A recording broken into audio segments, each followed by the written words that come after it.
Xaali mon ami sànq ba tey ñoo ngi taxaw di séntu weer bi gisuñu ko dafa mel ni kenn du woor suba de. Rentre chez toi et prépare un bon petit déjeuner pour demain. Laaji sunu gis naa ko de weer bi feeñ na.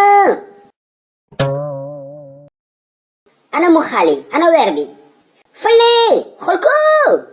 mais Xaali je ne vois rien ana mu ci kaw garab bi. ban garab. Xaali je ne vois rien arrête de mentir. Laaji sunu mu ngi nii. xam Xaali tais-toi gisuma weer bi suba duma wóor un point c'est tout.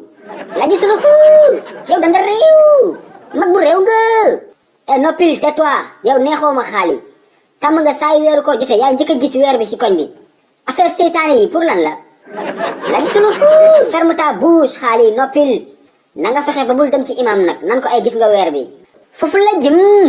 man kay xam naa ni foofu nga jëm mais duma la may dara gisoo weer bi da ngay kàcc. On n'a pas vu la lune à Dakar. Si, on a vu la lune à Dakar.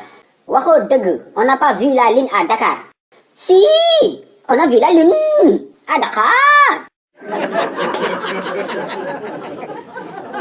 waa baax na léegi noppil mën naa la ñaan benn affaire Xaali. waxal ngir yàlla bul wax imam gis nga weer bi bàyyi ko ba mu gisal ko boppam.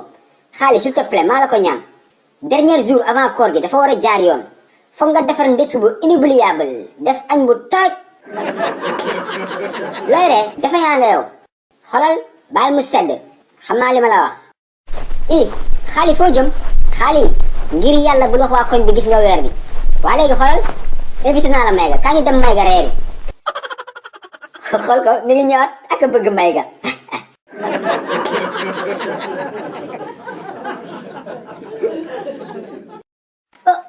waaw seetaan nga ba pare. déet bul dem foo jëm capal fii bësal bouton bu xonk bi nga abonné bu ko defee vidéo bu bees bu njëkk a génn nga bokk si ñu ko njëkk a seetaan yow tamit. je vous aime I love you.